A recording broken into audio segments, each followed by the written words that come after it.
हाँ, शुरू लाइव हो गया। नमस्कार दोस्तों, हम लोग लाइव आ चुके हैं और आप सभी का स्वागत है जो लोग भी इस वीडियो को देखें।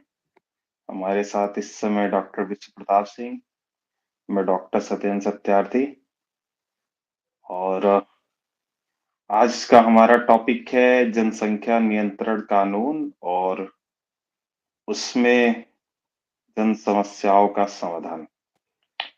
दिन में काफी हेक्टिक शेड्यूल दोनों का रहता है, इसलिए रात के 12 बजे के करीब में हम लोग वीडियोस बना रहे हैं आप लोगों के लिए।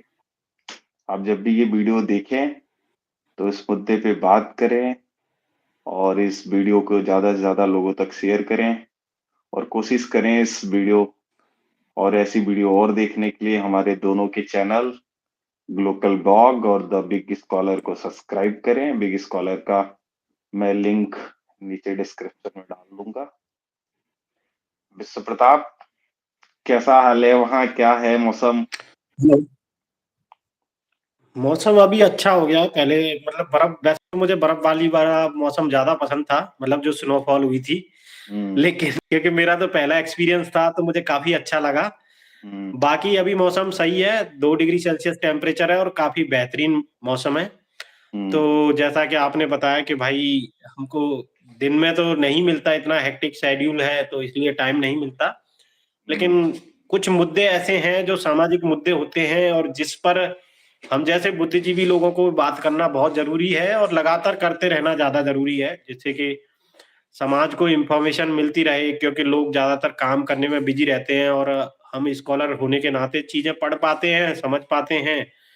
तो जितनी हम्म। भी हमारी समझ विकसित हुई है उसके हिसाब से हम चीजें लोगों तक पहुंचा सकते हैं। तो मेरा यही सही मानना बात है, है। ये सही टाइम है, कोई दिक्कत नहीं है।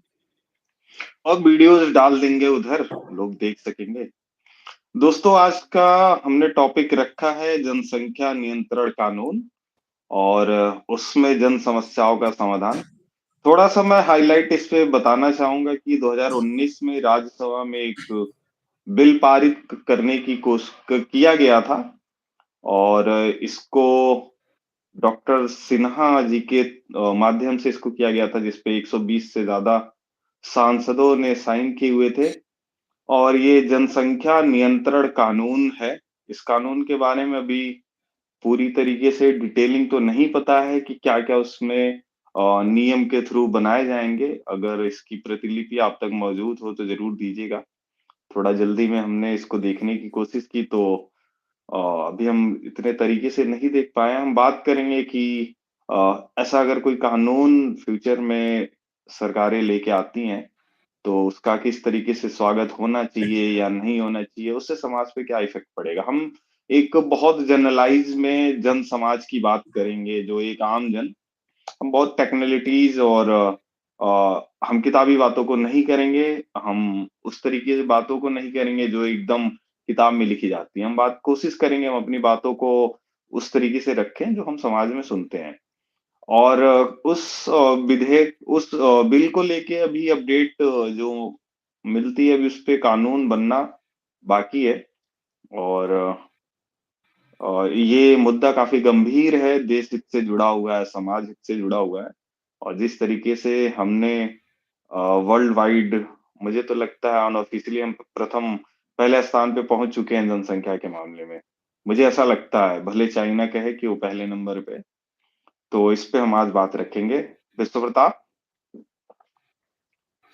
हाँ हाँ सर, एक्चुअल में अब अनऑफिशियली या कह लो कि जो गवर्नमेंट के द्वारा जनगणना तो डिस्क्लोज नहीं हुई है, लेकिन ऐसे ऑर्गेनाइजेशन के थ्रू हमें पता चल चुका है कि हम चाइना से आगे जा चुके हैं। और हम्म। मुद्दा तो बहुत महत्वपूर्ण है, क्योंकि किसी भी समाज के लिए उसकी जो जनसंख्या घनत्व है या जनसंख्या है, ये बहुत महत्वपूर्ण है। इसके साथ ही साथ बहुत सारे पैरामीटर ध्यान में रखे जाते हैं, कैसे समाज को विकास किया जाए, विकसित किया जाए। और जनसंख्या का मतलब, जनसंख्या ज्यादा होने का मतलब ये है कि अगर जनसंख्या को ढंग से नियंत्रण या उसको ढंग से देखा ना जाए, उसके ऊपर पैरामीटर या उस पर ध्यान न दिया जाए, तो गरीबी भी घेरती है लोगों को और ज्यादा शोषण का शिकार होने की संभावनाएं भी बढ़ जाती हैं। मतलब ये है कि ज्यादातर लोगों की समस्याएं बहुत ज्यादा बनती जाती हैं, तो इस पर हम बात करेंगे। और दूसरे इंटरनेशनल लेवल पर भी देखेंगे, जैसे जापान, चाइना या इस तरह के अलग अलग देश हैं। बहुत संक्षेप में बात करेंगे, किताबी बातें न करते हुए। एक बेसिक, मतलब बेसिक, आप समझ लो लॉजिकल पॉइंट ऑफ व्यू से बात करेंगे। क्या संभावनाएं है जनसंख्या कम हो, मतलब अगर हम जनसंख्या को बिल लाते हैं, नियंत्रित। सरकार लाती है, तो इसके पॉजिटिव इम्पैक्ट क्या होगा और नेगेटिव हम्म। इम्पैक्ट क्या हो सकता है। नेगेटिव की पे भी बात करेंगे। दूसरी बात, सही एक बात है। और बात ये करना चाहेंगे हम्म। कि क्या सारी समस्याओं की जड़ जनसंख्या है, मतलब क्या सारी समस्याएं जनसंख्या कम होने से खत्म हो जाएंगी? हाँ, यही है। आप रखिए मुद्दे, आगे रखिए, आगे बढ़ाइए, फिर आगे देखते हैं क्या होता है। मैं आपको आज का जो हम लाइव कर रहे हैं उसके बारे में बात करने से पहले मैं आपको उस समय ले जाऊंगा जब कभी पूरी तरीके से प्रचंड रूप से देश में अ, आदरणीय इंदिरा गांधी जी की सरकार हुआ करती थी और उनके पुत्र संजय गांधी जी हुआ करते थे। और उस समय हमारे जो पिताजी या माताजी के थ्रू हमें बताया जाता है कि उस समय लोगों को वैक्सीन लगाई जा रही थी जनसंख्या नियंत्रण से जुड़ा हुआ। और फिर सडनली उसका बहुत प्रचंड विरोध हुआ था और चीजों को खत्म करना पड़ा था। केंद्र सरकार को पूरी तरीके से इस पे लगाम लगानी पड़ी थी। और जब हम कई दशक बीत जाने के बाद आज जिस तरीके से हम समाज में देखते हैं जनसंख्या जिस तरीके से, खासकर पिछले पिछले 20 से 25 सालों में जिस तरीके से मृत्यु दर कम हुआ है, और उसके पीछे देश का डेवलप होना भी है, मेडिकल और टेक्नोलॉजी का देश में आना भी है। इसके साथ ही साथ ही मृत्यु दर कम होने के साथ साथ ही दूसरी तरफ कहीं न कहीं ये भी है कि जनसंख्या दर भी बढ़ी है। मतलब मुझे लगता है कि के साथ मतलब बर्थ के कारण जनसंख्या भी बढ़ी है। और नतीजन आज आपको गांव में भी जनसंख्या बहुत भारी रूप से दिखाई देने लगी है। शहरों में जनसंख्या तो होती ही है, वैसे भी लोग बाहर से दूसरे दूर दराज के क्षेत्रों से आते हैं, गांव में भी जनसंख्या होने लगी है। समय के साथ हमने ये भी पाया है कि जो अभी सबसे बड़ी प्रॉब्लम आ रही है वो है बेरोजगारी। तो जब समाज में, जन समुदाय में जब इस मुद्दे पे बात होती है तो बहुत से बुद्धिजीवी या अनुभवी लोग ये बात कहीं न कहीं ज़रूर ये बोल देते हैं कि जब कई दशक पहले जब इंजेक्शन लगाए जा रहे थे और वैक्सीन लगाई जा रही थी जनसंख्या रोकने के लिए, तो उसको फिर बहुत से लोगों ने विरोध किया, प्रचंड विरोध हुआ देश में, उसको रोकना पड़ा था। तो कहीं न कहीं वो चीज़ चलनी चाहिए थी, तो आज देश में इतनी जनसंख्या नहीं होती, और इतनी जनसंख्या नहीं होती, तो आज इतनी बेरोज़गारी नहीं होती। पता नहीं इससे किस तरीके से एक तथ्य या ये 2 तथ्य के साथ तो सहमत और असहमत नहीं होया जा सकता। हर किसी के अपने अनुभव होते हैं, जो लोग बुजुर्ग होते हैं या फिर जो लोग बुद्धिजीवी समाज के हैं, उनके अपने अनुभव होते हैं और हमें उनका भी सम्मान करना चाहिए। उनकी बातों को का भी कहीं न कहीं कोई न कोई अर्थ निकलता होगा। प्रेजेंट टाइम में जो प्रॉब्लम है, सबसे बड़ी प्रॉब्लम कंट्री के अंदर जो हमें देखने की मिलती है बेरोज़गारी के अलावा, शहरों में रहने की व्यवस्था, व्यवस्था क्या बोलें, हम उसको कुव्यवस्था ही बोलेंगे। और इसका सबसे बेसिक अगर आप देखना चाहते हैं, मैं केवल इसको गरीबी से जोड़ के आपको नहीं बात करना चाहूँगा, मैं इस तरीके से भी बात करना चाहूँगा कि जो लोग लोअर मिडिल क्लास या मिडिल क्लास तक के हैं, उनके बच्चे जब कोटा, लखनऊ, दिल्ली, चेन्नई जैसी जगहों पे जब बच्चे उनके जाते हैं, जेईई की, नीट की, निफ्ट की या फिर इन आईआईटीज की, कैट की, इनकी कोचिंग्स करने के लिए, तो उनके बच्चे अ, अच्छा खासा अमाउंट देके किस तरीके का 2 साल, 1 साल का जो सर्वाइवल का टाइम होता है उनका, वो कितना टफ होता है। तो कहीं न कहीं ऐसी प्रॉब्लम्स, मतलब जो रहने की प्रॉब्लम शहरों में है, ये भी कहीं न कहीं जनसंख्या से जुड़ी हुई है।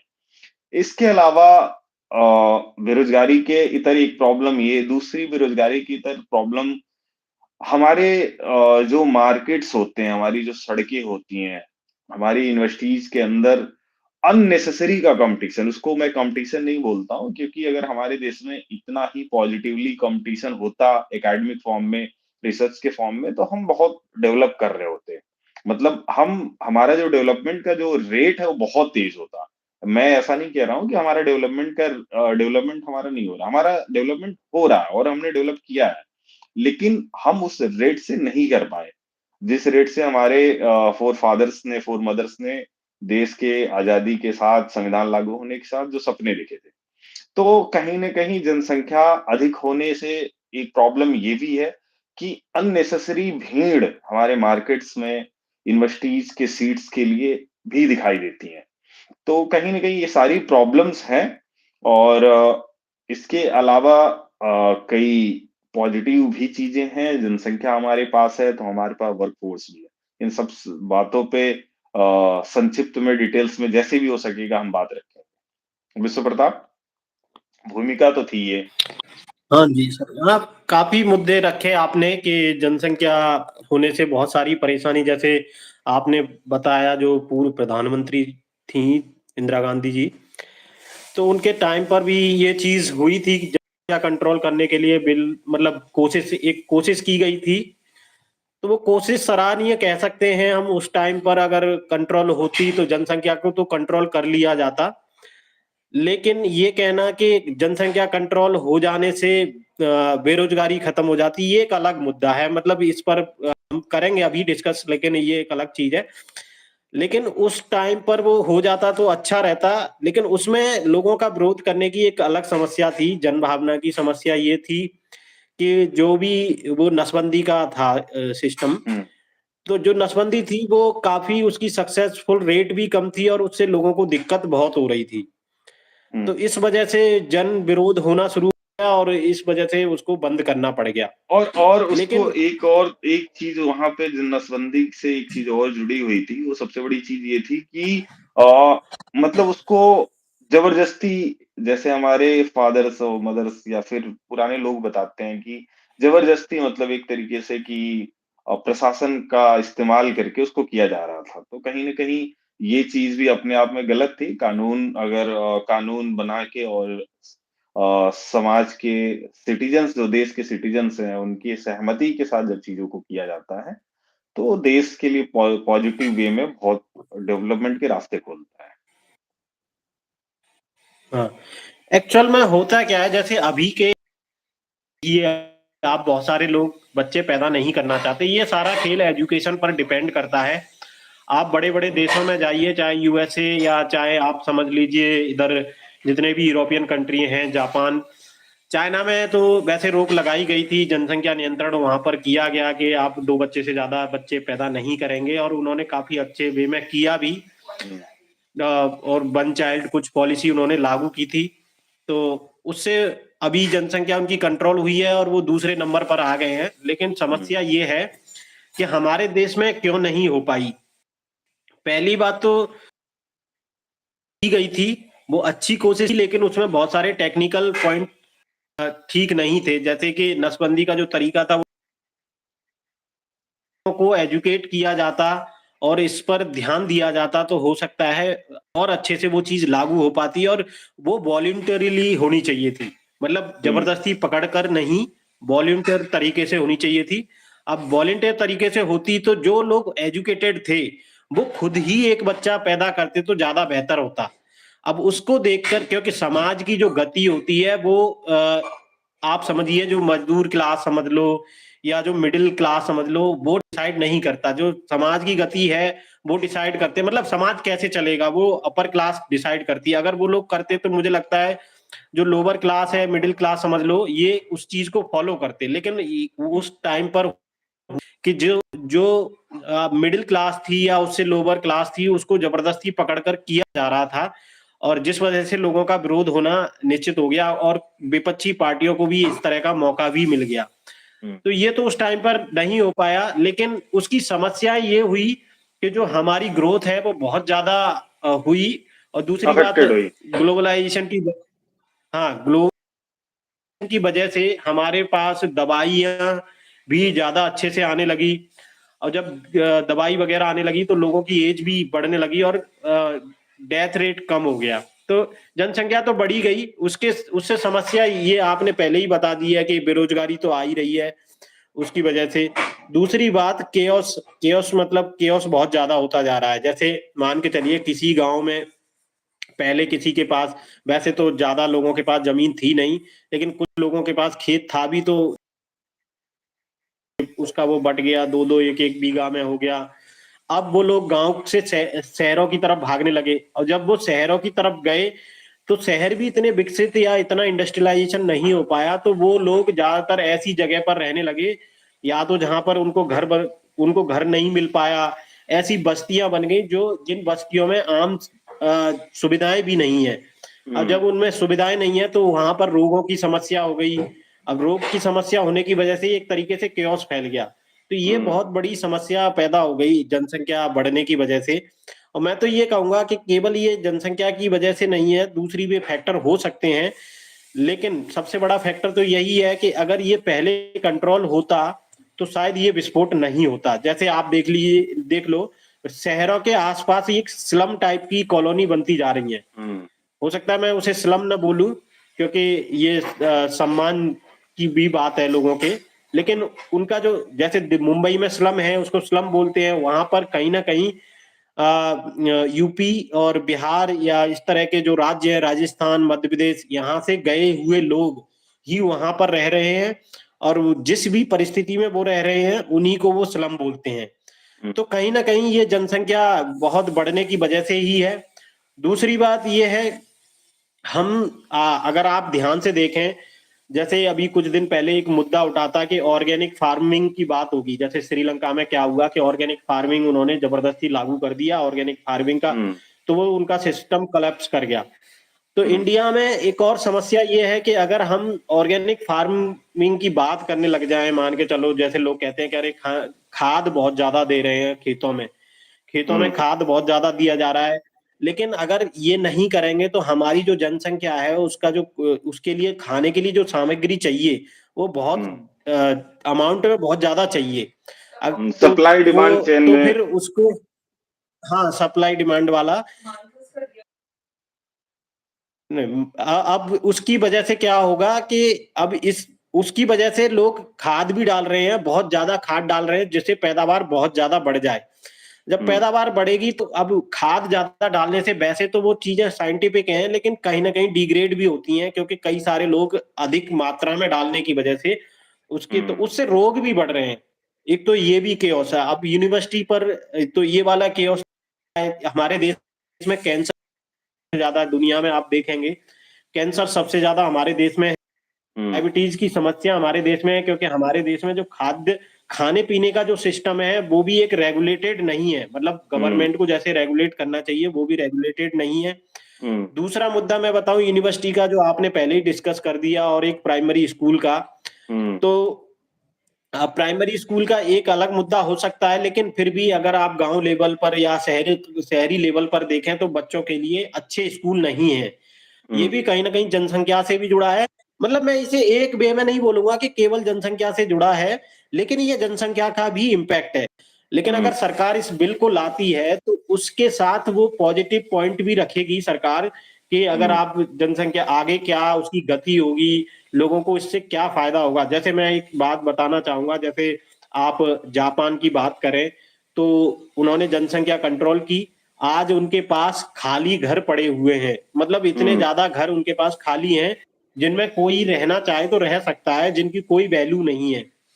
तो ये चीज है कि हमारे देश में घरों की समस्या है। और सही बताऊं तो गांव में आप देखेंगे या शहर के जो सराउंडिंग एरिया है वहां पर नहीं है लोगों के पास अच्छा घर। और यूनिवर्सिटी वाली समस्या पर आप डिस्कस करिए, फिर मैं अपना पॉइंट जोड़ूंगा।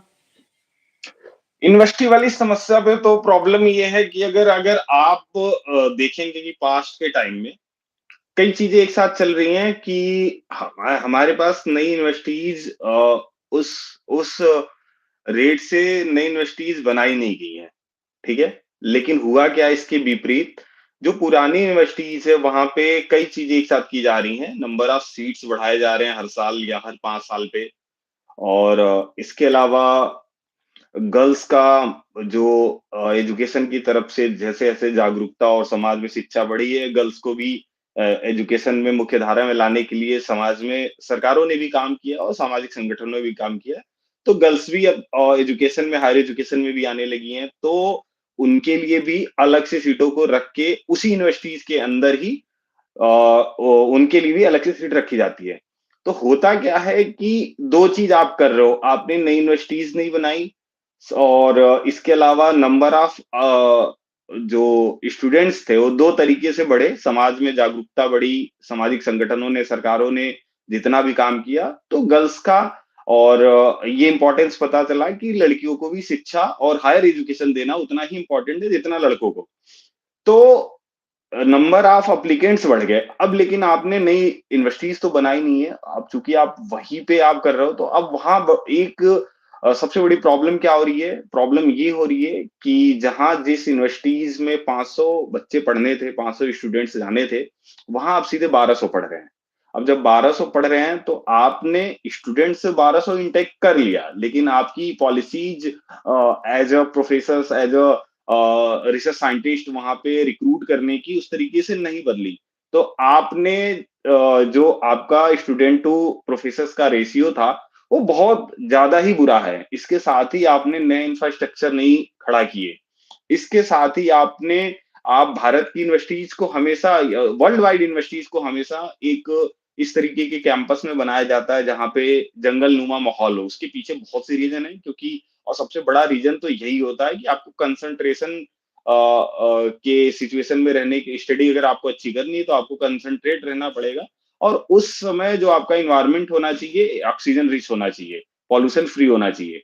तो इस तरीके का कैंपस हमेशा बना के यूनिवर्सिटीज़ का या फिर जो भी टेक्निकल इंस्टीट्यूशंस होते हैं, रखे जाते हैं।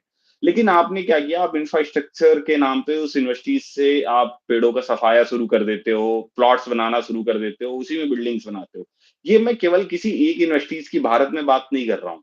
आप भारत के तमाम IITs, NIT, central universities, state universities या जो रीजनल इंजीनियरिंग कॉलेज रहे हैं, आप वहाँ पे घूम के आइए और पिछले 10 साल के अंदर, 15 साल के अंदर वहाँ के कैंपस में डेवलपमेंट के नाम पे जिस तरीके से बर्बादी की गई है, उसको आप देखिए।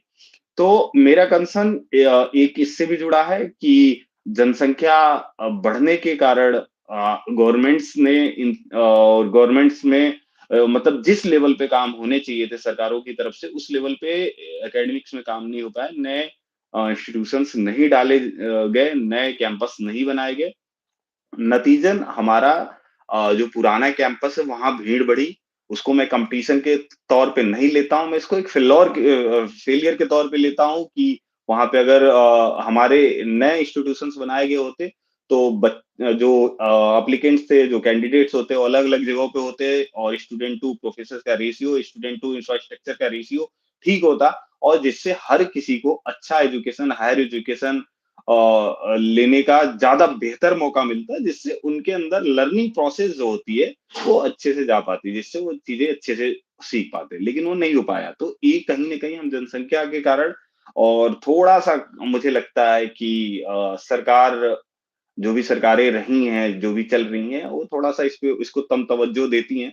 तो इन दोनों के कारण एक प्रॉब्लम है जो हमारी एकेडमिक एक्सीलेंसी जो अपग्रेड होनी थी, एकेडमिक एक्सीलेंसी और इम्प्रूव करनी थी, उसमें कहीं न कहीं हम लैग किए हैं, मुझे ये लगता है।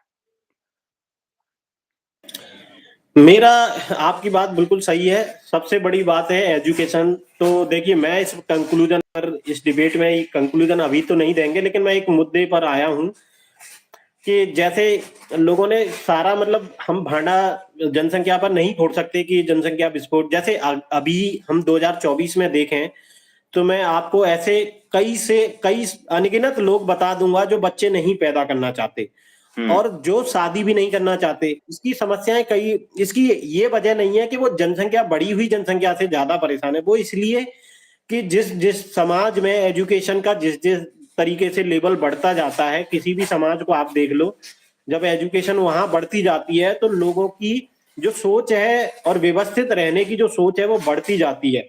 हुँ, तो अगर हमारे देश में जो प्राइमरी एजुकेशन और हर बच्चा यूनिवर्सिटी में जाने लगे तो जो उसका फोकस है केवल, देखिए एक्चुअल में हमारे यहाँ जो जनसंख्या बढ़ने का एक तरीका नहीं है, मतलब केवल जनसंख्या रोकने से जनसंख्या घटना ये भी नहीं है। इसका एक तरीका है, हमारे यहाँ जो सोशल सिस्टम है वो बहुत ही पूरी दुनिया से बहुत भिन्न है। आप बताइए, एक खेप की तरह चलता है हमारे यहाँ।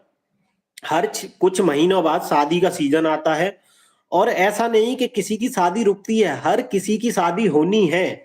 और यह अभी तो चलिए 2010 के बाद आप अभी 2020-24 में समझ लीजिए बहुत बड़ा विचार, मतलब लोगों के दिमाग में थोड़ा बदलाव सा आया है। लेकिन पहले क्या था कि शादी करना एक तरीके से जिंदगी की सबसे बड़ी रस्म मानी जाती है।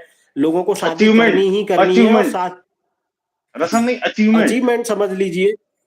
हाँ हाँ, आप अचीवमेंट समझ लीजिए। और बच्चे 18 साल के, कई सारे इलाकों में 18 साल के बच्चों की शादी हो जाती है। और मतलब किसी परिवार में 5 बच्चे हैं तो उनमें से ये नहीं सोचा जाता है कि एक बच्चा रह जाए तो कोई बड़ी बात नहीं, लेकिन उनमें 5 की ही शादी होनी है, और 5 के 5 से उम्मीद की जाती है आप बच्चे। ये खेप की तरह चलता हुआ आया है हमारे समाज में, खेप की तरह चलता आया है। तो ये तो हुआ ही है, और ये हुआ है एजुकेशन ना होने की वजह से। एजुकेशन ना होने की वजह से उनका जो थिंकिंग प्रोसेस है वो एक बहुत ही, समझ लो, एक दायरा बढ़ नहीं पाया। जैसे अगर आप दुनिया के बारे में जानते हैं तो आप अपने आप, आपकी कुछ चीजें होती हैं वो लिमिट हो जाती हैं, और आपका जो सोचने का दायरा वो बढ़ता जाता है। जैसे आप बहुत सारे पीएचडी स्कॉलर से मिलिए, या आप जो भी बाहर घूम रहे हैं उनसे मिलिए, या जिन्होंने थोड़ा सा अपनी लाइफ को थोड़ा सा अलग किया है उन लोगों से जो समाज के उस ढांचे में ढले हुए हैं उनसे अलग किया है, तो उनकी शादी पर या उसके बाद बच्चे पैदा करना या 3 बच्चे पैदा करना, इस तरह की सोच से बहुत दायरा बढ़ा है। और दूसरी बात, बच्चे तब तक पैदा नहीं करने जब तक उनके पास थोड़ा सा, मतलब इकोनॉमिकली स्ट्रांग ना हो जाए, जिससे बच्चों को अच्छा जीवन जी न दे पाए। हालांकि ये सारा खेल एजुकेशन से रिलेटेड है। जैसे आप विकसित देशों में जाएंगे तो एजुकेशन का लेवल ये है कि पहली बात तो वहां पर अर्बनाइजेशन बहुत अच्छा है। अर्बनाइजेशन होने की वजह से लोगों को ज्यादा से ज्यादा एजुकेशन मिल पा रही है। और इस ऐसे समझो ये चेन चेन रिएक्शन है।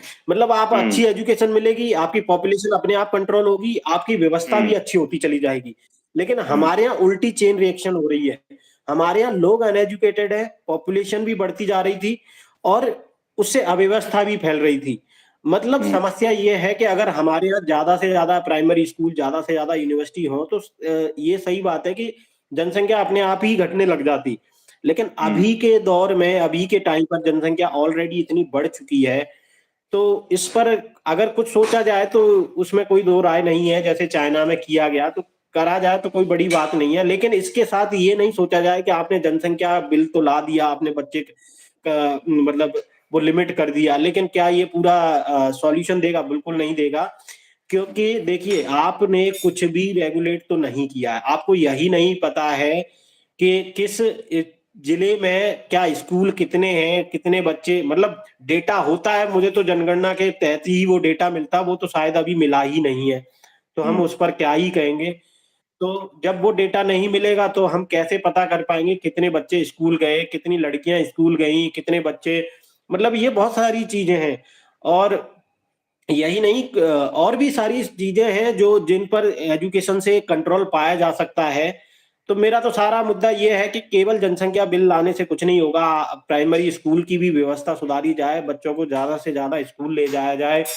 और रही बात बेरोजगारी की, तो बेरोजगारी की तो ये चीज है, मैंने अच्छे से उस डेटा को एनालिसिस किया है कि आप अमेरिका में जाएंगे तो अमेरिका की जनसंख्या 30 से 32 करोड़ है अभी, और उसका एरिया बहुत ज्यादा है, इंडिया से तो ज्यादा ही है। लेकिन उनकी जो गवर्नमेंट है, आप उसको, उसकी जो गवर्नमेंट का स्ट्रक्चर है, डेमोक्रेसी के साथ साथ एक वहां पर व्यवस्था है, जिसे आप पूंजीवादी व्यवस्था कह सकते हैं। तो वो व्यवस्था होने के साथ साथ उन्होंने उस व्यवस्था को अच्छा भी बना रखा है। जैसे आप कहिए, तब भी वहां पर सरकार की सरकारी जो मशीनरी है उसमें 1,000 लोगों पर 55 लोग सरकारी नौकर हैं। मतलब आप समझ रहे हैं, ये बहुत बड़ा, 55 से 57 लोग सरकारी नौकर हैं। और यही चीज अगर आप अपने देश में देखें, इंडिया में, तो 1,000 पर मात्र 16 लोग हैं।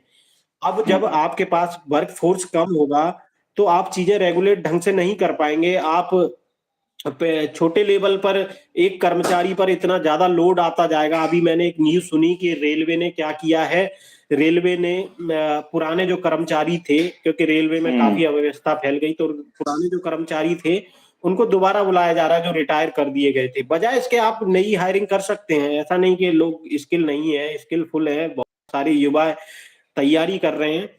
तो आपको जनसंख्या बिल के साथ साथ इन सारे पैरामीटर्स पर भी ध्यान देना चाहिए, तभी देश का जो भी है, जो अव्यवस्था फैलती दिख रही है, जो सरकार इस पर ध्यान भी देने की बात कर रही है, तो और भी पैरामीटर हैं जनसंख्या के साथ साथ, जिससे कि लोगों को लगे कि हाँ सरकार उनके भले के लिए सोच रही है। मेरा तो ये मानना है। हाँ, मतलब ये है कि अगर भविष्य में जब भी सरकारें जनसंख्या बिल को कानून के रूप में पारित कराती हैं, तो आपको केवल कानून बना लेने से समस्या का समाधान नहीं होगा।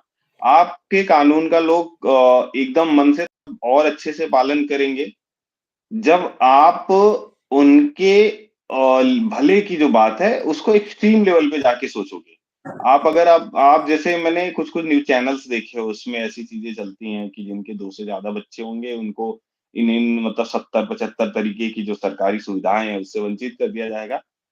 मेरा इससे कभी कोई कंसर्न अभी नहीं है कि मैं इस पे कोई अभी कमेंट करूँगा, लेकिन मेरा ये कहना है कि अगर आप इस तरीके के कानून ला रहे हो, तो समाज तभी स्वागत करेगा, जब आप उसके अगर 2 बच्चे भी अगर पैदा होते हैं, तो दोनों बच्चों को मैं नहीं कह रहा हूँ कि सरकारी नौकरी ही केवल सबके जीवन को चलाता है, लेकिन आप अच्छे एजुकेशन के साथ भारत देश के अंदर ही रह के और अपना एक अच्छा जीवन जीने की व्यवस्था, ये सरकारों की ही ज़िम्मेदारी होती है, किसी केवल माँ-बाप की ज़िम्मेदारी नहीं होती, ये सरकार की ही ज़िम्मेदारी होती है बिल्कुल कि बिल्कुल। आपका जो सिटीज़न है, उसको आप अच्छा एजुकेशन दिलाने के लिए पूरा ज़ोर लगाओ और साथ में ही ये भी सुनिश्चित करो कि वो अपने देश के अंदर अपनी ऊर्जा लगा ल अपने देश की प्रगति में अपनी ऊर्जा लगाने के साथ वो अच्छा जीवन जी सके। और मैं ये इस बात को इतने कॉन्फिडेंस के लिए साथ इसलिए बोल रहा हूँ कि ये सरकारों की ज़िम्मेदारी होती है कि दुनिया के तमाम देशों में जब बच्चे पैदा होते हैं, तो एक सर्टेन टाइम पीरियड के बाद उनकी रिस्पॉन्सिबिलिटी वहाँ के स्टेट पावर की हो जाती है। तो तो वहाँ पे जो वहाँ के जो सिटीज़न होते हैं, फिर वो हर चीज़ का सरकार के द्वारा बनाए गए हर कानून का जो न्यायसंगत होता है उसका, वो हमेशा स्वागत करते हैं। तो मेरा ये मानना है कि इस तरीके के कानून अगर फ्यूचर में आते हैं, तो सरकारों को ये भी बहुत एक्सट्रीम लेवल पे जाके सोचना पड़ेगा कि हमारे सिटीज़न्स की कंडीशन कैसे अच्छी की जाए और कम समय में की जाए। बिल्कुल, बिल्कुल सही बात है। और ऐसा नहीं कि ये नहीं किया जा सकता है, ये बिल्कुल की। और आपको ऐसा नहीं कि नए कानून बनाने हैं। देखिए, हर चीज़ में आप नया देसी ये सोचने की ज़रूरत नहीं है। आप पूरे दुनिया के मॉडल हैं हमारे पास ऑलरेडी, हुँ, उन मॉडल को आप ले सकते हैं। और ऐसा नहीं कि हम दूसरे देशों से चीज़ें नहीं ले रहे हैं, बहुत सारी टेक्नोलॉजी हम दे भी रहे हैं, तो ले भी रहे हैं। तो अगर कहीं जैसे आप देख लीजिए, स्वीडन हो गया, फ़िनलैंड हो गया, डेनमार्क हो गया, आप यूएसए में भी देख लीजिए, बहुत सारे अच्छी चीज़ें हैं जिसे हम ला सकते हैं और उससे सीख सकते हैं कि कैसे हमारे जो देश के सिटीज़न हैं, जो मैं ये नहीं कह रहा हूँ कि आप जो करोड़पति आदमी हैं उसी की बात कर रहा हूँ, मैं उसकी तो बात जो है, एक जो लो एंड पर आदमी है, जो इंसान है जिसके पास 2 बच्चे हैं, जिसके बच्चों का भविष्य ही नहीं पता, कम से कम आपको ये तो इंश्योर करना पड़ेगा कि उस व्यक्ति के जो 2 बच्चे पैदा हुए हैं, आप कह रहे हैं कि 3 बच्चे पैदा हो गए तो ये नहीं करेंगे, वो नहीं, वो उससे उससे कोई पॉजिटिविटी उसके दिमाग में भी नहीं आएगी। ये chaos फैलाता है नहीं। एक तरीके से, एक बात की जाए तो। हाँ, तो कहीं न कहीं उसकी उसको सिक्योरिटी दिखेगी तो वो आपके साथ आएगा और वो सच में बिल का भी समर्थन पूरी तरह करेगा, और करना चाहिए, कोई दिक्कत नहीं है। तो हुँ, इस तरह सिक्योरिटी एक रहनी चाहिए लोगों में। अब मैंने एक स्वीडन का भी देखा है कि वहां पर वो ये तक देखने आते हैं कि आपका जब बच्चा पैदा होता है कि आप क्या खिला रहे हैं बच्चे को। मतलब हुँ, जब शहर में जब बच्चा पैदा हो जाता है तो वो पता करने आते हैं कि उसकी माँ क्या खा रही है, क्या रह रही है, कैसे है। ये सारी चीजें वो रेगुलेट करते हैं। तो मैं ये कहूंगा कि अब कोई कहे कि नहीं, ये तो देश में इतनी जनसंख्या है, इतना ज्यादा। अरे ऐसे नहीं है, आप माइक्रो लेवल पर काम करिए। गांव, आप 1400 या 2000 जनसंख्या का गांव है, क्या उस गांव से इतने भी युवा नहीं निकल पाएंगे कि वहां पर एक बेसिक छोटा हेल्थ सेंटर खोला जा सके, बिल्कुल खोला जा सकता है। तो ये सारी चीजें करनी पड़ेगी, इससे रोजगार भी बढ़ेगा और इससे चेन रिएक्शन बन जाएगी, वही लोग काम भी करेंगे, वही लोग वहीं से इकोनॉमी बनाने का सिस्टम है। और हर चीज ऐसे नहीं कि सारी चीज जैसे यूएसए में एलन मस्क कर रहा है तो हमारे देश में कोई ऐसा एलन मस्क ही आएगा, ऐसा जरूरी नहीं है। लोग भी कर सकते हैं और इसमें सरकार सहयोग दोगी तो लोग करेंगे।